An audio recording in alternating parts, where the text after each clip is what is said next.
সম্মানিত ভিউয়ার্স, আসসালামু আলাইকুম। আশা করি সবাই ভালো আছেন। তো আপনাদের বেগুন গাছে যদি জিঙ্কের অভাবজনিত কারণ হয় তাহলে কিন্তু গাছের বিশেষ ধরনের কচি পাতা সাদা হয়ে যায়।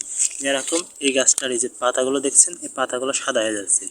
এবং আপনাদের যে বেগুন গাছ আছে সেই বেগুন গাছের মূলত পুরাতন পাতা মরচে পড়ে বাদামি রঙের মতো বর্ণ ধারণ করে মূলত এই জিঙ্কের অভাবে। তো এই জিঙ্কের অভাব দূর করার জন্য আমি আপনাদেরকে আজকে এমন একটি কীটনাশক দেওয়ার কথা বলবো, যা দিতে পারলে আপনাদের এই বেগুন গাছে প্রচুর পরিমাণে ফলন হবে এবং আপনাদের এই যে বেগুন গাছের পাতা আছে সেই পাতাগুলো সাদাটে ভাব থেকে সবুজ ভাব বর্ণ ধারণ করবে এবং হলুদা ভাব থেকে রঙিন বর্ণ ধারণ করে গাছের সতেজতা বৃদ্ধি করতে গুরুত্বপূর্ণ সহায়ক ভূমিকা পালন করে থাকবে।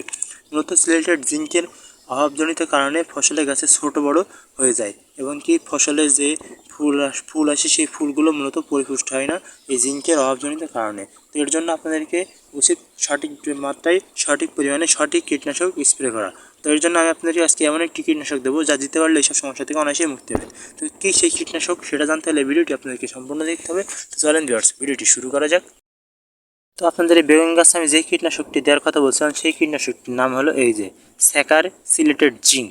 এখানে দেখুন বেগুন আঁকানোই আছে। তো এই স্যাকার সিলেটেড জিঙ্ক অর্থাৎ 10% এতে বিদ্যমান। তো এই জিঙ্কের কারণে মূলত আপনাদের এই যে পাতা আছে, এই দেখুন এই পাতার ভিতরে কিন্তু সাদাটে হলুদ ভাব বর্ণ ধারণ করছে। তো এই যে জিঙ্ক এটি মূলত জিঙ্কের অভাবে হয়ে থাকে। তো আপনারা যদি এই সিলেটেড জিঙ্ক নামক এই কীটনাশকটা আপনারা স্প্রে করে দিতে পারেন তাহলে কিন্তু আপনাদের এই যে পাতার যে সাদাটে এবং সবুজ ভাব বর্ণ সহজে আবার দূরে সবুজ ভাব ফিরে চলে আসবে।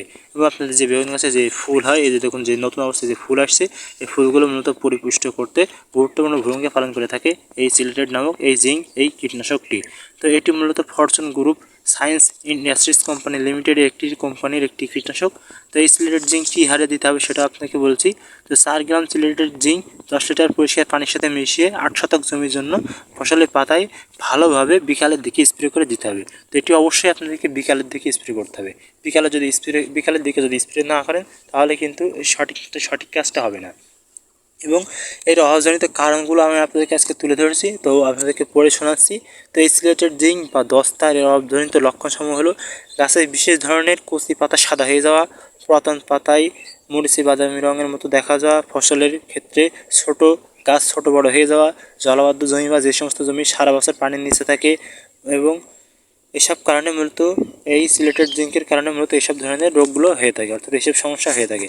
তো আপনার যদি ফসলে পরিপুষ্ট হবে, যদি পুষ্টি উপাদান না পায় তাহলে কিন্তু ফসলের থেকে আপনারা ভালো মানের ফসল তুলতে পারবেন না এবং আপনার যে বেগুন আছে সেই বেগুনগুলো মূলত পরিপুষ্ট হবে না। তো এর জন্য আপনাদেরকে সঠিক মতো সঠিক কীটনাশক ব্যবহার করতে হবে। তো এই ক্ষেত্রে আপনারা এই সিলেটেড জিঙ্ক নামক কীটনাশকটা অর্থাৎ 10% এই ফরচুন গ্রুপ সায়েন্স কোম্পানির এই কীটনাশকটা আপনারা অনায়াসে দিতে পারেন। এটি যদি আপনারা দেন তাহলে আপনাদের এই বেগুন গাছে যে বেগুন ধরবে এই বেগুনগুলো মূলত আস্তে আস্তে বড় হয়ে মোটা হবে এবং আপনাদের বেগুন গাছে প্রচুর পরিমাণে যে ফুল চলে আসছে সেই ফুলগুলো আবার আসা শুরু করবে। আপনাদের গাছের পাতা সবুজ ভাব বর্ণ ধারণ করবে এবং সবুজ ভাবে ফিরে আসবে। তো আপনারা যদি বেগুন চাষ করতে চান এবং আপনাদের বেগুন গাছে যদি সঠিক মাত্রায় সঠিকভাবে কীটনাশক না দিতে পারেন তাহলে কিন্তু অতিরিক্ত হারে আপনারা বেগুন পাবেন না। এবং বেগুন গাছের সঠিক মাত্রায় সঠিকভাবে যত্ন যদি নিতে পারেন তাহলে আপনারা এই বেগুন গাছ থেকে প্রচুর পরিমাণে বেগুন আশা করতে পারেন। এবং আপনাদের যে বেগুন গাছে যে বেগুন ধরবে সেই বেগুন অনেক সময় দেখবেন যে এই পোকার আক্রমণে ছিদ্র হয়ে যাচ্ছে। তো এর জন্য আপনারা ক্যারেট নামক কীটনাশক আছে, ক্যারেট নামক কীটনাশকটা দিতে পারেন এবং বাজারে বিভিন্ন ধরনের যে ফল ছিদ্রকারী পোকা আছে সেই ফল ছিদ্রকারী পোকার আক্রমণের হাত থেকে বাঁচার জন্য বিভিন্ন ধরনের কীটনাশক পাওয়া যায়, সেই কীটনাশকগুলো আপনারা স্প্রে করতে পারেন। তো ফল ছিদ্রকারী পোকা কীটনাশক স্প্রে করার জন্য আপনাদেরকে সকালের দিকে স্প্রে করতে হবে এবং এই যে সিলেটেড জিঙ্ক এই জিঙ্ক নামক কীটনাশকটা দিতে হবে আপনাদের বিকালের দিকে। তাহলে মূলত আপনাদের এই বেগুন গাছ থেকে সঠিক মানের পরিচর্যা করে বেগুন ভালো মানের ফলন আশা করতে পারবেন। তো আজকের মতো আল্লাহ হাফেজ, দেখা হচ্ছে পরবর্তী কোনো ভিডিও। ধন্যবাদ সবাইকে।